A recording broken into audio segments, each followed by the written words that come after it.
First of all, I would like to express my gratitude to Professor Guru Singh ji, the chief organizer of this excellent seminar, and also to the Gurdwara Prabandhak and the organizers who have been working and also serving us since morning yesterday. And indeed, what appears to me is that in the international context, the interpretation of the aesthetics of this holy book, which is envisaged with regard to other approaches, is indeed marvelous. When I discussed this paper with Professor Guru Singh ji, he gave me this title, thinking that this is the area where something is needed to fill in an important gap.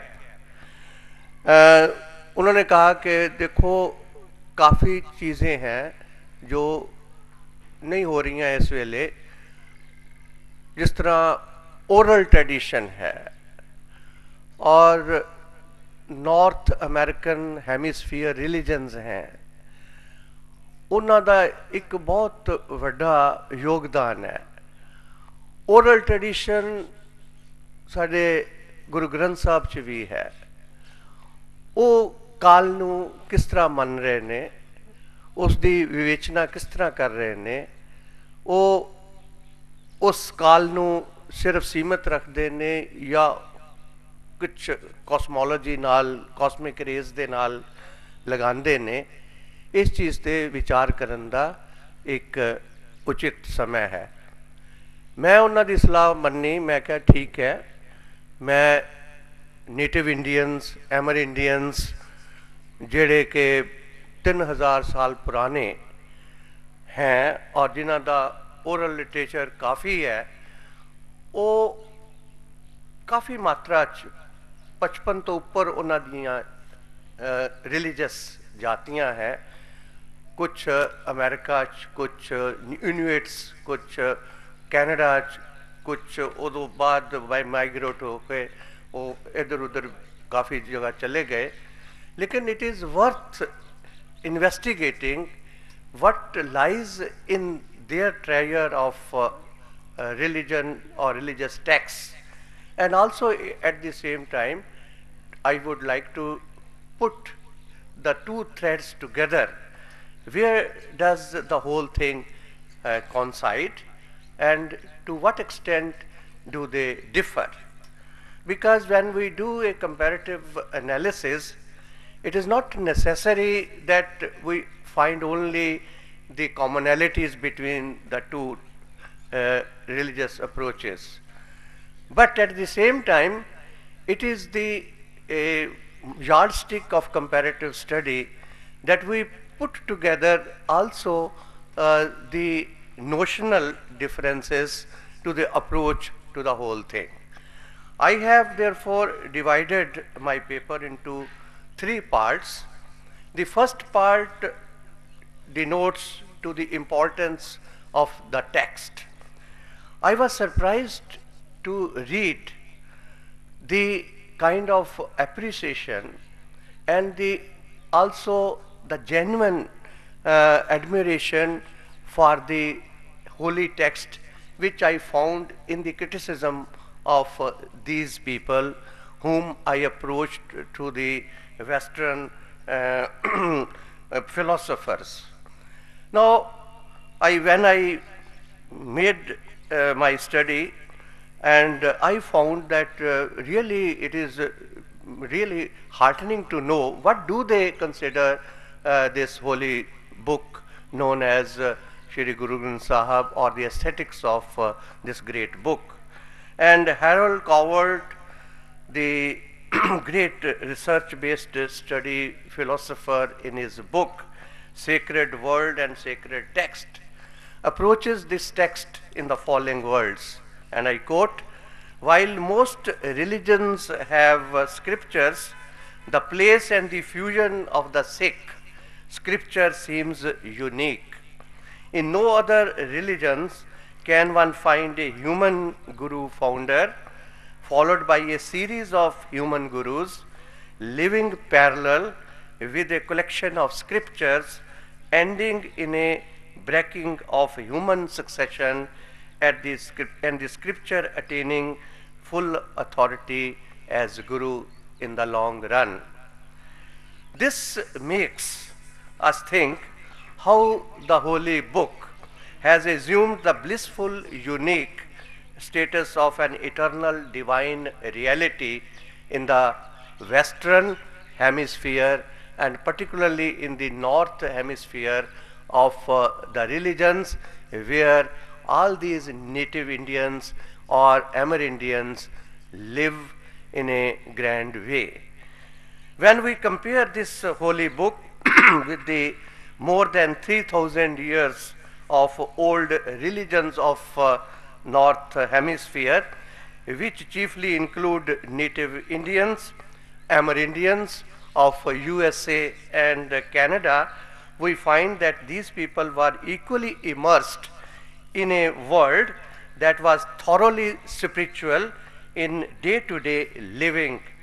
Referring to this integral divine aspect of reality, Professor Robert Chocolate, particularly he belongs to the religious studies in the University of Ottawa, and when I interviewed him some time back in some other context, he brought my attention to this kind of situation prevailing in the religion of Amerindians. And he said that these religions have origin particularly from spiritual consciousness. Their history unfolds under the guidance of the spirits. Their behavior is regulated by the spiritual cosmos, and their destiny is also at the same time continuously adjusted and changed to incorporate new experiences that were necessarily spiritual. With this background of the divine manifestations of faith expressed in the two esteemed religions, I would attempt to show the related aspects of the theme of this conference today early morning. The first important thing which I would like to highlight before this august audience, and particularly the bright students which participated in the discussion yesterday, that was really marvelous to see their interest at this time. Now, the first thing which strikes me as something unique in both the scriptures is the blissful oratory, that is presentation of existence in life here in this world, and also showing concern in the life hereafter, that means after death. Research studies which I conducted revealed that the art of blissful oratory, right from its beginning, has helped to pave the spiritual path very deeply in both the cases. It has played a significant role in individual and corporate setting of memorization of Bani as a great devotional activity. In both cases, the aesthetics of Shri Guru Granth Sahib and the Amerindians' religious scriptures, they preserved the important thing that is called telling a story, telling an experience, and within quotes the word is telling a narrative. Telling has been a unique event which narrates high perspective realities about the primordial physical existence and the life's heritage thereafter. In the words of William Graham, and I quote him, memorization is a particularly intimate appropriation of a text, and the capacity to quote or recite a text from memory is a spiritual resource that is tapped automatically in every act of reflection, worship, prayer and moral deliberation, as well as in times of personal and communal decisions of crisis. It is therefore rightly remarked that the memorization of Gurbani by heart, that means Kant, has always been compared in the Sikh lore with the possession of money that is readily available for use. And I quote the line from Gurbani, Gurbani Kant Paisa Gant. It means, in other simple words, that oral interpretation of scripture has always been a part of Sikh worship. Further, it has been experienced that the oral tradition is well kept by the traveling singers like Namdev, Kabir, Ravidas, who contributed a great deal to the divine text of Granth Sahib using a super regional medium, while at the same time picking up local idioms and words in an effort to adjust to local audiences.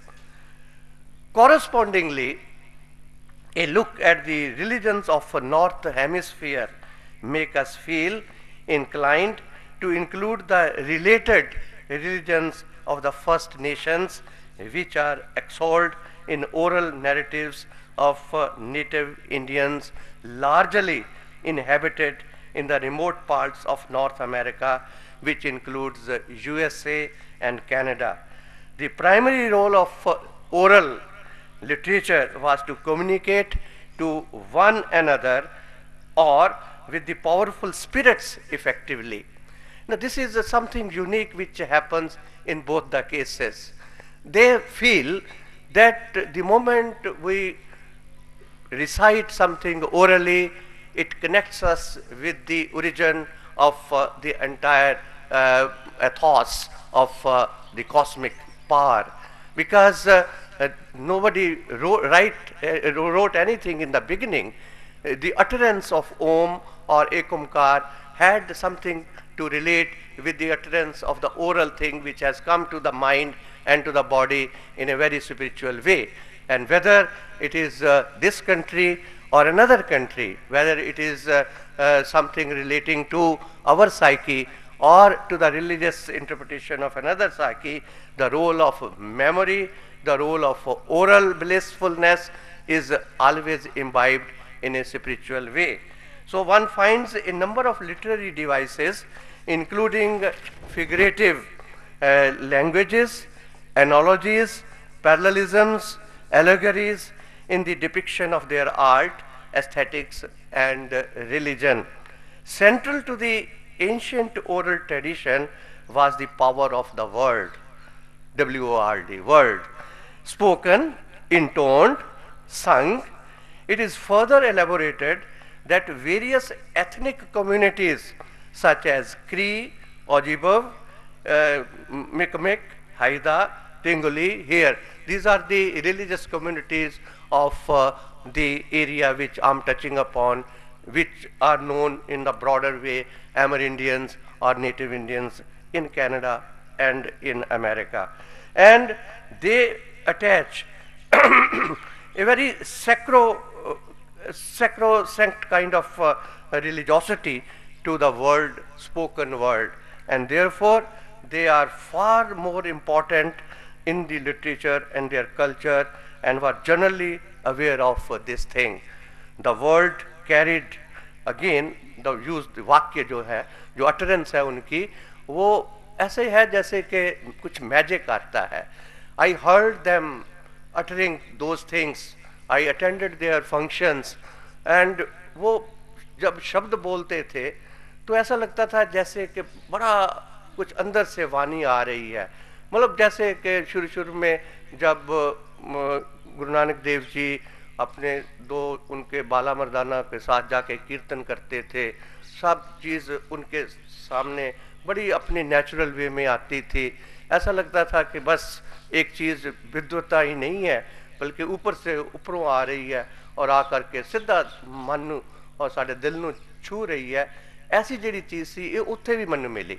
जो मैं गया, मैं क्या भी what are your natural objects? I found them very much attracted to the sun, to the moon, sun dance they used to see. मैं कहा ये तो हम भी करते हैं, सूर्य की पूजा तो हमारे देश में भी होती है और हर धर्मों में होती है, वेदों में भी होती है, गीता में भी होती है। सूर्य जो है वही प्रकृति का सबसे बड़ा महान रूप बनता है, ये तो होता है। लेकिन मुझे लगा कि ये देखो कितनी अच्छी चीज़ है जो कि इनमें भी है और हम में भी है। उसके बाद then the world carried the power to create, to make things happen, medicines to heal, plants to grow, animals to be caught, and human beings to enter the spiritual world. Essentially, therefore, religious in character contains the spiritual beliefs, traditions, laws, morals, and history of the culture groups transmitted by the elders of the tribe in order to explain the mysteries of the universe. As such, the illustration of highly spiritual rendering of experience is beautifully given in the following oral utterances. By faith, bright, calm, be stilled at last. This is a quotation from their long poetry. And you will ask me if it is an oral tradition, how you are quoting it. They have now tried to translate the oral traditional scripts into the tapes, and I heard the tape translated into English, but originally it was in their language, which is called Inuit. By faith bright calm be still, thus pain and care, tear and sigh, be chased from every dewy eye, and life's mixed scene itself, and cease to show us a realm of light and peace. So this is something which takes us to the realm of that situation where death ceases to have its own existence, and it percolates through something which sends positive vibrations to the life's psyche. This meaningful stanza of an oral song, prayer, reminds us of a similar contents contained in the text of Shri Guru Granth Sahib, and I quote, "A key principle here is the Sikh belief that the recitation of daily prayers by heart has the power to transform and unify one's consciousness. As Professor Coward puts it, and I quote, for the Sikh as for the Hindu, participation in the divine world has the power to transform and unify one's consciousness.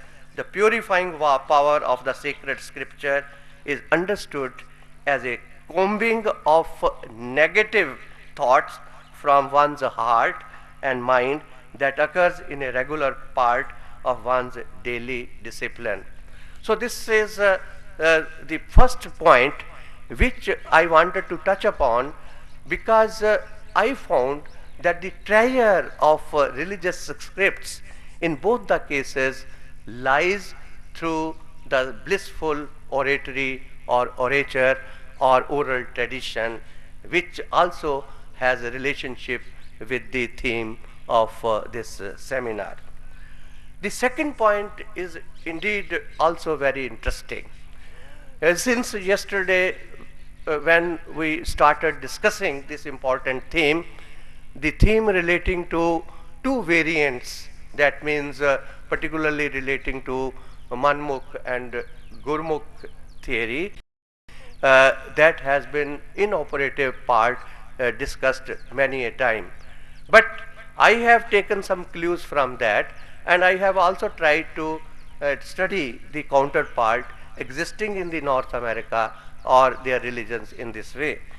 The inevitable concept of Kal in Shri Guru Granth Sahib touches upon this sensitive issue relating to life after death. Now, it is said many a time, and this perceptive observation I repeat, death cannot be apprehended apart from life. Contemplating both together, one truly comprehends the phenomenon of life and death, and we say it, and we have heard it yesterday also, and I repeat, Maran Jivan ki soji pai. When we apply our minds to this highly sensitive but inescapable question, our immediate attention is drawn to the understanding of meaning of death. It is often disputed whether this phenomenon comes from outside or from within or from subliminal consciousness. Certainly, in the case of phenomenology of death, the beliefs and practices are so diverse that the description of phenomenon is still a long way beyond us. For instance, the description, as pointed out by Sri Aurobindo, Nachiketas, this reference came yesterday also, sent by his father to the world of death, thus questions Yama and the Lord of the world, and if the man who has gone forward, who has passed away from us, some say that he is, and others say that he is not. Which then is right? What is the truth of the great passage? Such is the form of the question, and at first sight it seems simply to raise the problem of immortality in the European sense of the word, the survival of the identical personality, but this is not what Nachiketas asks. He has already taken the second of the three boons offered to him by Yama, the knowledge of the sacred flame, by which man and dwells in the heavenly squarely rejoicing. In reference to this fable, it appears that the overpowering and the essential concept of death appears in the holy text of Sri Guru Granth Sahib in a figurative as well as literal sense. There is a reference to the existence of two types of men. The first category belongs to those who follow the dictates of unmitigated egotism and called homai, which prevents perception of God for them. The second category of people remain preoccupied with the constant consciousness of God, and they seek and move forward for an ultimate union with Him. Keeping in view their individual attitude, the first category of people are described as manmukh, which means the persons filled with their own ego, and the second category of persons are termed as gurmukh, which denotes those who often slant towards God.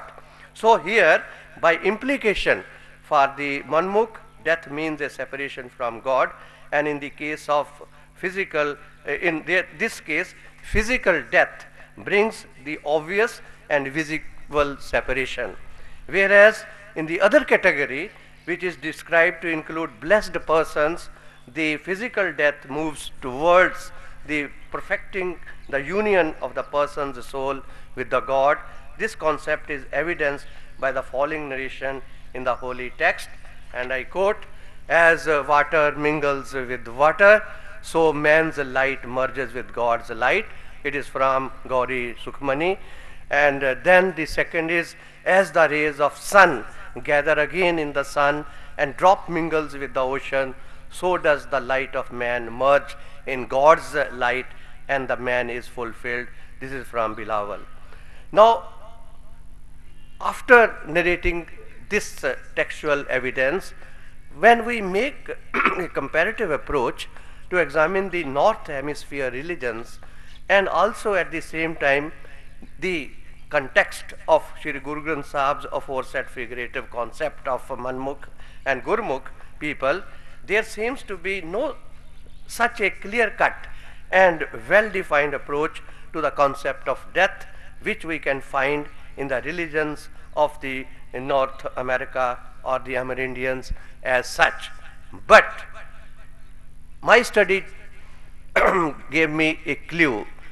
They believed in something which is indeed very important and very powerful. According to their religious belief, they categorized the whole reality into two parts. One, good spirit, and second, bad spirit. Good spirit has created human beings, rivers, lakes, useful plants, and animals of the world, whereas a bad spirit was the creator of monsters, pests, diseases, plant blight, and more importantly, death. The strife between good spirit and bad spirit continues to happen throughout the lives of human beings in this world. When they are able to do good deeds, help to cure disease, then consider themselves as an embodiment of faith. And it is in accordance with this that they promise to have good spirits dominating on the good deeds. On the other hand, when bad, undesirable, and gruesome happenings occur in this world, at that time it is believed that these are the outcomes of the ill-intentioned forces of the bad spirit. Thus, like the concept of Manmukh and Gurmukh, it seems to me that the concept of bad spirit and good spirit explain the origin and frequent ambivalence of both good and evil kinds of people, and convey the inspiring moral of the ultimate domination of good over evil. And finally, this concept explains the objective of the religious faith in the Amerindians community, emphasizing the belief that the human beings who become victim to bad spirit and are doomed to suffer in death, and the life after death could also be equally bad. Interestingly, this belief held by the North Hemisphere Amerindians comes nearer to the moral teaching conveyed on the doings of the evil in the following stanza, which I have taken from Shri Guru Granth Sahib's text. They are attacked by the affiliations of the mind, body, and soul. Their pair leaves them not. They realize not the glory of all perfect, transcendent Lord, and are drowned in the sea of doubt and attachment, and abide they in the deep hell particularly. And therefore Nanak says, have mercy on me, Lord, and save me, for I rest my hope on thee alone. This is again from Gauri Sukhmani M5. Now, this is the comparison which I could think of, that the idea is the same between the two approaches, but the main thesis is slightly different in connotations.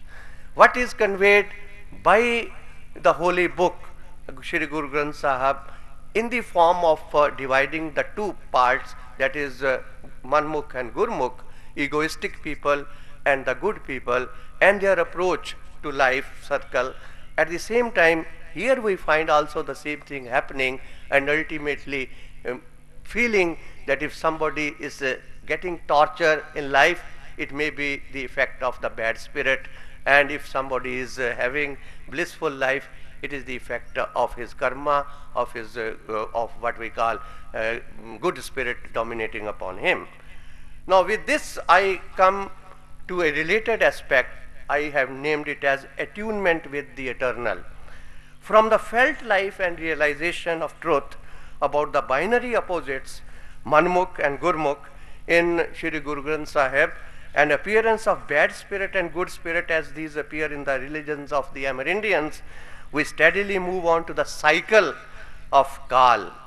In the Encyclopedia of Sikhism, the concept of Kal is introduced by Professor J.S. Neki in the following words, and I quote, "The Kal is constantly nibbling at life, brings home to one and ephemeral existence, and therefore the necessity of making the most of it.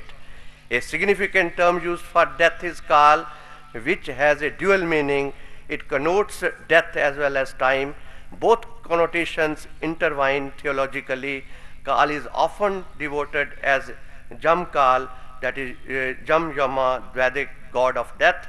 Day in and day out, it gnaws at the fabric of life, but man remains ignorant and perceives it not." This apprehension of fear entailed in such a situation is answered beautifully in the wisdom which we get from Gurbani and in the words of Guru Nanak. We all entered this world with death as our written fate. Unquote. Further, what is expected to happen to a person after his death is well explained as under, and I quote, death is legitimized by the ends it serves surrounding the throes of transmigration or sacrifice for an ideal laying down of one's life in a righteous cause. Such a death carries one beyond the realm of time into the realm of eternity, that is Akal. Eternity does not signify extended time, but the state beyond time and therefore beyond mortality. Following the logistics of this argument, the most balanced and reasoned conclusion is given in the following utterances, and particularly the expression which I quote. Eternity does not signify extended time, but the state beyond time and therefore beyond mortality. Participation in eternity does not lie hereafter. It is the state of immortality, that is Amarpad, here in life, which is liberation, that is Mukti from the throes of time, that signifies the death of death. Very wonderful line. That signifies the death of death itself, and to attain this state of immortality, one need not necessarily pass through the portals of biological death. This state can be attained while one is still alive. To achieve this, however, one has to die to oneself. Again, metaphorically used, but very beautifully stated.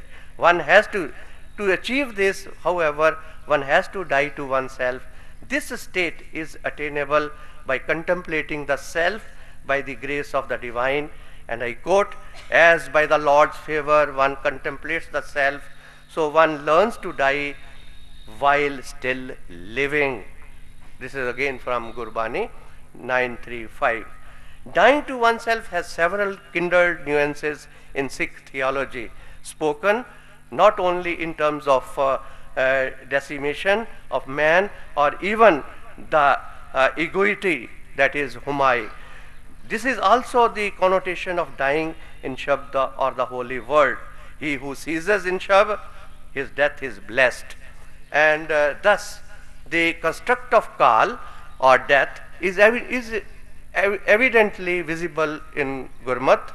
J.S. Neki again quotes the same thing, and I just write it here. The Guru Granth Sahib starts with the worship of eternal time in Japji. God is ever existing, immaculate, and without any beginning and end. On the basis of factual evidences mentioned in the arguments enshrined in the encyclopedia and referred to by other scholars, therefore it is made very clear that death marks the day of union with the divine. It is not an occasion for grief.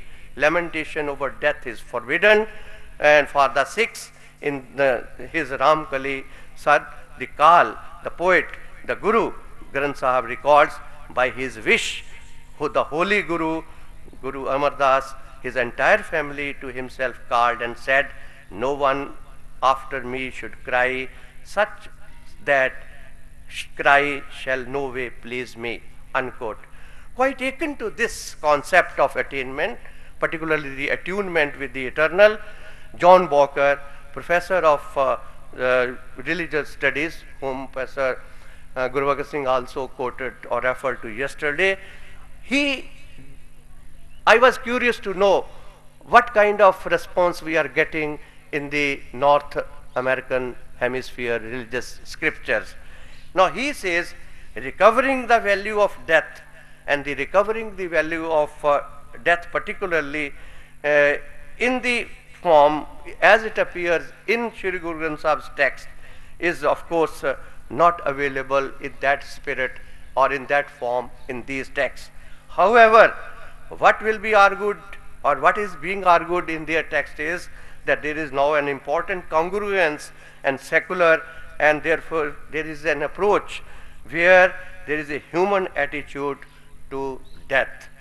To conclude this highly seminal and sensitive issue, which has shown a strong manifestation of belief with regard to attunement with the eternal in the Bani of Shri Guru Granth Sahib, and at the same time the ambivalence attitude which has been maintained in the Western approach. And it is quite interesting to know how the following experience narrated in the Madison Vengeance song, which I picked up from one of their songs. And I was really overjoyed to see that they also enjoy the culmination of life into death. And it says, there is a repetition of the rhythm also. Death I make singing, hey, hey, ho, ho, hey, ho. Bones I sack singing, hey, hey, ho, ho. Death I make singing. So it is a part of a long song which they narrate. They means the communities of the North America, Native Indian communities, Adivasi communities of that area.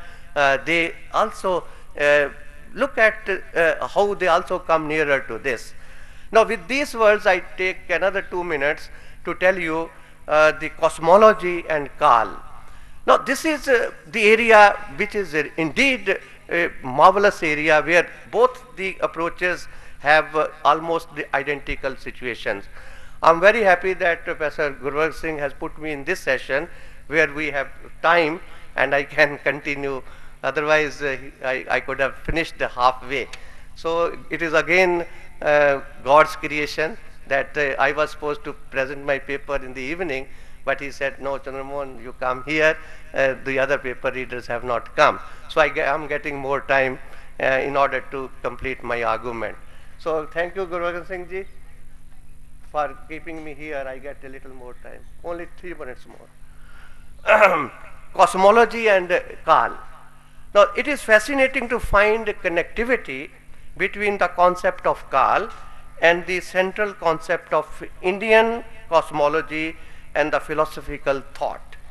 Our attention gets drawn to the wonderful effect that is created to the automatic appearance of the dawn, the morning, the sun, the moon, the phenomenon of a change of weather in perfect order and in discipline. The spatial balance of cosmos impresses upon us very deeply, impresses our consciousness rather very deeply. The wheel of time moves on spatially, unchecked and uninterrupted. This reminds us of the divine power of the celestial order, particularly the cosmic power. There is a reference to this unique force very appropriately in Guru Granth Sahib, and I quote from that in 2-3 stanzas. First, what is the time, season, day, months of creation knows none. Not the Pandits, even it is be in the text of Puran, nor the Qazis does who interprets the Quran, nor the yogi knows the date, season, month, but the one who created the universe knoweth alone. This is from Japji Sahib. And the second quotation is, through the word is the creation and the dissolution of the universe. Through the it is the evolution of the creation again. Again it is from Gurbani. And then it is concluded by Nanak's saying, he who creates all, them sustains he too. He whose wonder is this all also cares for it. It is from shlokas. And more or less, what is being implied here is that the cosmology as a force, as something which comes to us with all positive vibrations, which engulfs us even if we believe in God or not. It is something universal, but at the same time it is something overpowering. As we observe the powerful divine force that lies in the creation of the Supreme Native, which metaphorically shows the concept of Kal, ecologically and psychically present, that creates all and sustains all, it is almost with the same depth of realization that we hear the song of the Great Spirit in the oral tradition of the First Nations belonging to the native Indian people. Here the slopes of the mountain, vegetation of the earth, forests and fields, animals and birds become the celestial objects of the Great Spirit to which they bow with reverence and also seek blessings. And I quote, look how they look alike with what I have just quoted from Gurbani. The spirit, the celestial, the cosmic power of the creation. Great Spirit, bless us all, men, women and children, sacred medicine bundle, help us to live a straight life, sacred medicine pipe, bless us also the rivers, mountains and prairies, animals and birds, Mother Earth, provide us all until we die. The emphasis is on die. Until we die, you bless us, because we have not seen even the form of God. We have not seen what God is like, but we have seen you, the cosmic rays, cosmology. We worship you, and whatever comes to you, please tell us. Now this again, I went to find two more evidences. One I found from Atharved, hymn to the earth. That means again cosmology. Earth in which lies the sea, the river and the other water, in which food and corn fields have come to be, in which lives all in which lives all the breathes and the moves, and in which we confer on earth and the first of our yield. In a similar way, we hear about the pervading cosmic power in the words of Lord Krishna in Gita, and I quote, I am pervading the universe, all objects in the universe rest in me as pearls on the thread of a garland, unquote. These illustrations depict that the creative power of cosmology that surpasses in stature acquires significance in a monumental divine way, which sustains the sun, Aditya, the giver of light in the sky and fire on earth, Agni. This reservoir of energy, when interpreted in physical and metaphorical form, becomes the mankind's great power of sustenance. And here, this is the important conclusion, and here in this realm of continuance of life, that man's mind stops to think of anything like death or life after death. Thank you very much. And Chandra Mohanji, it was really refreshing, because I am also a Banjara, so I keep on looking to these tribes, and it's a very nice of you that you have brought this North American perspective. But first of all, you know, the worship sun, it's all tribal, sun, moon, which incidentally Guru Granth Sahib rejects. I have my own feeling about Surya Mantra, whether we call it a mantra as a hymn or we call it faith. So I think that it goes beyond the pale of Guru Granth Sahib. Similarly, good separate, bad separate, which draws me to this khair shar, neki, badi, the constant struggle. I think that when we talk about Manmukh and Gurmukh, they are very broader concepts.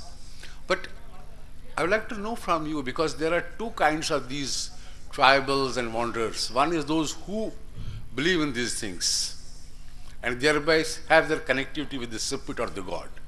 And yet there are those who don't believe in anything. So something more about that. Thank you, Ma'am Chairperson. Professor Punjabi, thank you for your compliments, and the question which you have put is indeed a searching question. It also concerned me when I was doing my research. Actually, very true that there is no clear-cut approach from this kind of community. बंजारे भी हैं, वो सीधे साधे आदमी हैं, अपना घूमते हैं, नेचर में बिलीव करते हैं, जाते हैं. It's entirely a different thing. We also have similar things. लेकिन एक चीज़ जो उन्होंने मुझे मुझे लगा उनमें कि दे डेफिनेटली हैव कंसर्न, क्योंकि my topic was to know what do they contain with regard to the concept of death and time. बाकी तो चीज़ें होती रहेंगी. तो मेरा क्वेश्चन तो ये था कि what do they think of this which you also wanted to know. Now I felt that they definitely have concern for value of death, that is importance of death in life, and also the recovering value in death. ये दोनों question उनके सामने हैं. ये नहीं इतने सीधे नहीं थे, लेकिन जो दोनों क्वेश्चन उनके सामने है कि भी वैल्यू इम्पोर्टेंस ऑफ डेथ भी थी उनके सामने, और वैल्यू इन डेथ कि जब आदमी मर जाता है तो उसका क्या होना चाहिए. तो दोनों कंसर्न्स तो उनके ओरल ट्रेडिशन में भी, उनके बिलीफ्स में भी मिलते हैं, लेकिन उनका रिजॉल्व जो है, they do it in their own way, simple way rather. They don't have this kind of erudition or what we have here in our heritage or in Sikh heritage or in other heritages. So that is there. So their approach is more or less on their own beliefs. And their belief is related to their existence, primordial existence, rather I should call it. Second question to the second speaker. I will speak in Punjabi more easily. ਇਹ ਦੱਸੋ ਜੀ ਤੁਸੀਂ ਕਿ ਗੁਰੂ ਨਾਨਕ ਸਾਹਿਬ ਨੇ ਤੇ ਜਿਸ ਗੱਲ ਤੇ ਬਲ ਦਿੱਤਾ ਨਾਮ ਅਭਿਆਸ, तो नाम अभ्यास का मतलब साड़ी orientation to the nature, not to the individual, not to the concept. नाम अभ्यासी दे अनुभव दे विच ते मैटीरियल दा अभ्यासी, मैटीरियल ओरिएंटेड पर्सन दी स्पिरिचुअलिटी च की डिफरेंस है? That's right. इन्होंने कहा कि भी दो तरह के, जहाँ तक मैंने समझा है कि दो है, एक मटेरियल और एक स्पिरिचुअल. क्या इस तरह के अभ्यासी व्यक्ति हैं? अब मेरा इतना ज्ञान तो नहीं, I am a learner so far as this great text is concerned, but I think we don't find this kind of division very meticulously done. It is a process. This is a wonderful text which connotes the divine experience and moves from Kal, Akal, then ultimately attunement with the eternity, and then the final Anand, and where a time comes when one ceases to think of Kal or death, when one is in communion with that great power. This is my understanding of the text, and this is what I appreciate your question and your concern. ਜਾਂ sir ਤੁਸੀਂ ਆਖਿਆ ਸੀਗਾ ਵੀ ਚੰਗੀਆਂ ਤੇ ਮਾੜੀਆਂ ਰੂਹਾਂ ਹੁੰਦੀਆਂ, ਤੇ ਜਦੋਂ ਏਕਸ ਪਿਤਾ ਏਕਸ ਕੇ ਹਮ ਬਾਰਿਕ, ਤਾਂ ਉਹ ਆਪਾਂ ਨੂੰ ਕਿਵੇਂ ਡਿਫਰੈਂਸ਼ੀਏਟ ਕਰ ਸਕਦੇ ਆ? ਜਿਹੜਾ ਰੱਬ ਹੈਗਾ, ਰੱਬ ਆਪਾਂ ਨੂੰ ਮਨਮੁਖ ਗੁਰਮੁਖ ਦੇ ਵਿੱਚ ਕਿਵੇਂ ਡਿਫਰੈਂਸ਼ੀਏਟ ਕਰ ਸਕਦਾ? ਉਹਦੇ ਲਈ ਤਾਂ ਸਾਰੇ ਉਹਦੇ ਬੱਚੇ ਆ, ਉਹਨੂੰ ਮੰਨਣ, ਇੱਕ ਬੱਚਾ ਪਿਓ ਨੂੰ ਮੰਨਦਾ ਨਹੀਂ ਮੰਨਦਾ ਉਹ ਬੱਚੇ ਤੇ ਡਿਪੈਂਡ ਆ. ਜਿਹੜਾ ਪੇਰੈਂਟ ਆ ਉਹਨੂੰ ਮਤਲਬ ਕਿ ਇਕੁਅਲੀ ਉਹ ਕਰਨਗੇ, ਮੰਨਣਗੇ ਵੀ ਹਾਂ ਮੇਰੇ ਬੱਚੇ ਠੀਕ ਆ. ਸਰ ਇਹ ਮੇਰੇ ਦੋ question. I want to know what is the status of these spirits, who created them, and if there is no God, how do these spirits get created, and what is the status of evil? I'd like to know, because in the Hindu tradition, evil is not outside of God's creation. Good and evil are two sides of the same coin. In fact, if you are a spiritual person, you have to rise above both good and evil. So what kind of concept is it? I'd like to know. Thank you. Coming to Dr. Rekha Jhanji's and the friend from here, they both touched upon the sensitive question relating to the spirits. Now, let me tell you, you are very right, Dr. Jhanji, that their concept of spirits is not akin to the spirits as the Orientalists, Japanese or Chinese or Indians.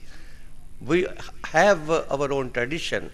The greatest tradition which I have observed is in Japanese tradition, they value a lot to the spirits.